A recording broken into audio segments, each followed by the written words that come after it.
আসসালামু আলাইকুম সবাইকে টাইমলি স্কুলের আরেকটা ক্লাসে স্বাগতম জানাচ্ছি। তোমাদের সাথে আমি আছি চিলড্রেন। আজকে আমি নবম ও দশম শ্রেণীর সাধারণ গণিতের ধারার একটা সৃজনশীল নিয়ে আলোচনা করব। অঙ্কটা 2019 ঢাকা বোর্ড, ইম্পর্টেন্ট একটা অঙ্ক। তো কথা না বেরিয়ে সরাসরি আমি ম্যাথে চলে যাই। দেখো কোশ্চেনটা কি দেওয়া আছে যে 24816 ধারাটির প্রথম n পদের সমষ্টি 1022 এবং একটি সমান্তর ধারার এখন দুইটা ধারা আছে। প্রথমে এই জায়গা থেকে এই জায়গায় একটা কোশ্চেন এবং একটি সমান্তর ধারার 10তম পদ 34, 16তম পদ 52। তো ক নাম্বার সৃজনশীল ক নাম্বার দিছে কি যে 1 square 2 square 3 square dot 11 square সমান কত, মানে এগুলো সমষ্টি কত। তো দেখো, তো আমরা একটা সূত্র জানি, কি জানি, যেমন আমরা জানি প্রথম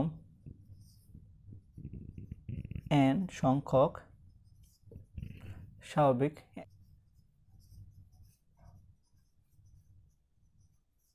সংখ্যার বর্গের সমষ্টি। দেখো এই সূত্র একটা, এটার জন্য একটা সূত্র আমরা জানি যে প্রথম n সংখ্যক স্বাভাবিক সংখ্যার বর্গের সমষ্টি। সূত্র কি n into n plus 1 twice n plus 1 divide by কি 6। এই সূত্র আমরা কিন্তু জানি, কিন্তু এখানে n সংখ্যক নয়, আছে কি 11টা পর্যন্ত আছে, মানে 1 স্কোয়ার 2 স্কোয়ার 3 স্কোয়ার 11 পর্যন্ত আছে। মানে এখানে যদি n হইতো তাহলে আমরা এগুলো n লিখতাম, মানে 1 square 2 square 3 square dot n square, তাহলে আমরা n দিয়ে লিখতাম। কিন্তু এখানে n নাই, এখানে কত আছে 11। তার মানে তুমি কি n এর মান কত লিখবা 11 11 11, অ্যান্সার হয়ে যাব। সুতরাং ধারাটির সমষ্টি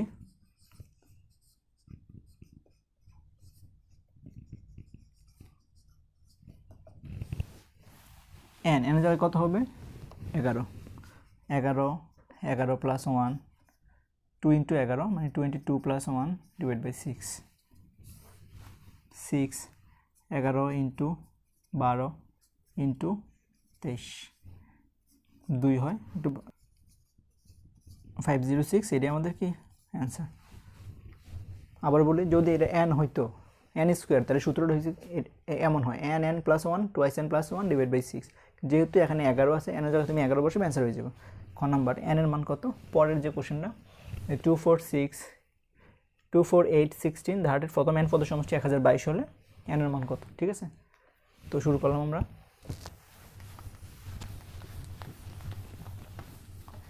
আগে জানতে হবে এটা কী ধরনের ধারা। এটা কি সমান্তর ধারা না গুণোত্তর ধারা, কে বলতে পারবা? এটা দেখো কি ধারা 24816, তুমি একটু দেখো সমান্তর ধারা কিনা।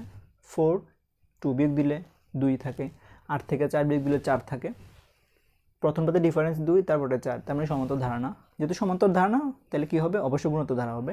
তাও দেখতে পারো, দ্বিতীয় পদকে প্রথম পদ দিয়ে ভাগ দাও 2 হয়, তৃতীয় পদকে দ্বিতীয় পদ দিয়ে ভাগ দাও 2 হয়। তার মানে যেহেতু অনুপাতগুলো সমান, তার মানে এটা কী ধারা, গুণোত্তর ধারা। তো গুণোত্তর ধারার প্রথম পদকে আমরা কী দ্বারা প্রকাশ করি, এই দ্বারা ধরে নিলাম বা জানি যে গুণোত্তর ধারার প্রথম পদ, গুণোত্তর ধারা প্রথম পদ এই ইকুয়াল টু কত আছে 2 আছে, জানো যে প্রথম পদ এর দ্বারা প্রকাশ করি। আর যেহেতু গুণোত্তর ধারা, তাহলে সাধারণ কী হবে, অনুপাত হবে। বার করে কী হবে, আর ইকুয়াল টু দ্বিতীয় পদ ভাগ প্রথম পদ, দ্বিতীয় পদ ভাগ প্রথম পদ, তাহলে 2 হয়েছে। এখন এটা কি, এটা 1 থেকে বড়। তোমার দেওয়া আছে প্রথম n পদের সমষ্টি। তো প্রশ্ন মতে লেখো n পদের সমষ্টির সূত্র। n পদের সমষ্টির সূত্র কি, যদি r এর মান বড় হয় তাহলে সূত্র কি, r এর মান বড় হলে সে r ফার্স্টে হবে r to the power n minus 1 divide by r minus 1 equal to দেওয়া আছে 1022। যদি r এর মান ছোট হইতো তাহলে 1 minus r to the power n হইতো, যদি 1 বড় হইতো 1 ফার্স্ট হইতো। এগুলো সূত্রগুলো আলোচনা করা আছে। ওকে, মান বসাবো, এর মান হচ্ছে 2, r এর মান হচ্ছে 2, তাহলে 2, n এর মান নাই, আমরা কিন্তু n এর মান বার করবো, মাইনাস 1 ডিভাইড বাই 2 মাইনাস 1, এদিকে হচ্ছে 1022। 2 থেকে 1 গেলে 1 লেখার দরকার নেই, কী রয়েছে 2 to the power n minus 1 1022, 2 দিয়ে ভাগ দিয়ে দাও, 2 to the power n minus 1 2 দিয়ে ভাগ দিলে হবে 511 হবে। মাইনাসের দিকে প্লাস করো, 511 প্লাস 1 দেন ইকুয়াল টু 512। এখন 512কে আমরা কত পাওয়ার লিখতে পারি, 2 to the power 5 32, 2 to the power 6 64, 2 to the power 7 128, 2 to the power 8 256, to the power 9 হবে, ওকে, টু দি পাওয়ার 9 হবে, তার মানে n ইকুয়াল টু কী হবে 9 হবে, এটা আমাদের কি অ্যান্সার। ওকে, n এর মান চাইছি, n এর মান 9 ছিল।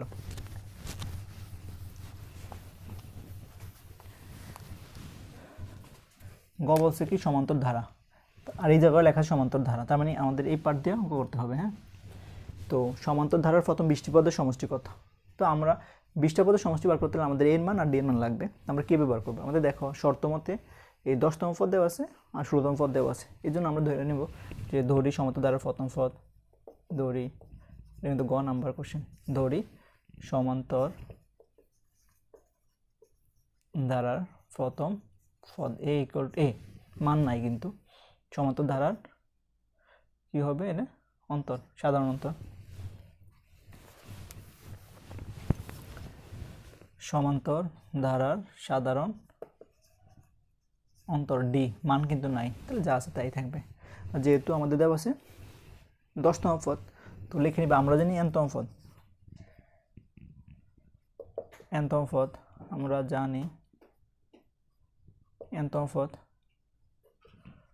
সূত্রগুলো আমরা জানি a plus n minus 1 into D, সমান্তর ধারা nতম পদের সূত্র জানি, কিন্তু আমাদের দিছে 10তম পদ, তুমি লিখবে জাস্ট এই জায়গায় লিখবে 10তম পদ, 10তম পদ কী হবে a প্লাস 10 মাইনাস 1 ডি, অর্থাৎ a প্লাস 9d। আবার দিছে কি 16তম পদ, লেখো 16তম পদ a প্লাস 16 মাইনাস 1d, আর 16 মাইনাস 1 মানে হচ্ছে 15d। এমনি দুইটার মানে দেওয়া আছে না, একটা মান দেওয়া আছে 34, মানে যেটা 10ম পদ, প্রশ্ন মতো তাই লেখো a প্লাস 9d, এটার মানে হচ্ছে কত 34, 1 নং দিয়ে রেখে দাও। আর 16তম পদ এটা হচ্ছে a প্লাস 15d, এটা হচ্ছে 52, 2 থেকে 1 বিয়োগ করে দাও। হ্যাঁ, তো আমি সরাসরি বিয়োগ করে দিই, বিয়োগ করে দিলে দেখো এ কাটাকাটি যাবে, বিয়োগ করলে চিহ্ন চেঞ্জ হবে, বিয়োগ করলে চিহ্ন চেঞ্জ হবে, 16 থেকে 9 গেলে 6d হবে, আর 52 থেকে 34 গেলে হবে 18 হবে, এটাও মাইনাস, এটাও মাইনাস থাকবে, দুই দিকে মাইনাস বাদ দিয়ে দিবা, মানে 15 যেহেতু বড় মাইনাস থাকবে, 52 যেহেতু বড় তাই মাইনাস থাকবে, বাদ দিয়ে দিলে ডিগুলো থাকবে 18/6, ডি এর মান কত হয়েছে আমাদের 3, ডি এর মান কিন্তু 3, সমস্যা নেই। এখন ডি এর মান তুমি এই যে একে বসাও, তাহলে তুমি এর মান পাই যাবা। ওকে, তোমরা ডি এর মান একে বসাই, ডি এর মান যদি আমরা একে বসাই, এক নম্বরটা ছিল এরকম যে a প্লাস 9d, তো a প্লাস 9d, ডি এর মান 3 পাইছি আমরা, ইকুয়াল টু হচ্ছে 34, তাহলে a ইকুয়াল টু হচ্ছে a প্লাস 3 নং 27, 34, a ইকুয়াল টু হচ্ছে 34 মাইনাস 27, তাহলে a ইকুয়াল টু হচ্ছে কত 7, এর মান হচ্ছে আমাদের 7। আমরা ডি এর মান পাইছি, এর মান পাইছি, আর আমাদের কোশ্চেনে বলেছে 20টি পদের সমষ্টি, 20টি পদের সমষ্টির সূত্র কি n/2 twice a plus n minus 1 into D, তোমার n এর মান লাগবে, n এর মান কিন্তু 20 দেওয়া আছে, আর কি লাগবে এর মান, এর মান কিন্তু তোমার কাছে এই 7 বার করছো, আর ডি এর মান 3, এগুলো বার করছি আমরা, সূত্রের বসাবে এই জন্য আমরা বার করে নিচ্ছি। এখন তুমি সরাসরি 20টি পদের সমষ্টির সূত্র লেখো, লিখে মান বসে অ্যান্সার হয়ে যাবো। আমরা একটু এই পাশে লিখি যে 20টি পদের সমষ্টির সূত্র, বা n পদের সমষ্টির সূত্র লিখতে পারো, n পদের সমষ্টি dash n n/2 twice a plus n minus 1 into D, এটা কিন্তু n পদের সমষ্টি, কিন্তু আমাদের দরকার 20টি, তার মানে 20টি পদের সমষ্টি হ্যাশ 20, n এর জায়গায় সব জায়গায় 20 হবে, আর এর মান তুমি বার করছো 7, n এর মানটা মানে হচ্ছে 20, 20 মাইনাস 1 মানে 19, আচ্ছা 19 একবার লিখে দিলাম, আর 3। হ্যাঁ, সহজ কিন্তু, দেখো এদিকে 10 14 আর 3 19 57, 3 9 27, 57, 10 ইন্টু 71, 71 আর 10 গুণ দিলে হবে 710, এটি আমাদের কি অ্যান্সার, মানে 20টি পদের সমষ্টি 710 হবে, একবার সহজ অঙ্ক। কী লিখলাম যে যেহেতু আমাদের এর মান ডি এর মান দেওয়া নাই, আমরা এর মান ডি এর মান ধরে নিছি যে প্রথম পদকে এ দ্বারা প্রকাশ করি, সাধারণ অন্তরকে ডি দ্বারা প্রকাশ করি, তো মান দেওয়া ছিল 10টি পদের, সূত্রে অ্যাপ্লাই করে মানগুলো মানে সমীকরণ আকারে বার করছে, তারপর বিয়োগ দিলে তুমি ডি এর মান পাইবা, ডি এর মান 1 নম্বর বসলে এর মান পাইবা, তারপর সূত্রতে অ্যাপ্লাই করলে তুমি টোটাল 20টি পদের সমষ্টি পাই যাবা। সবাইকে অসংখ্য ধন্যবাদ, আসসালামু আলাইকুম।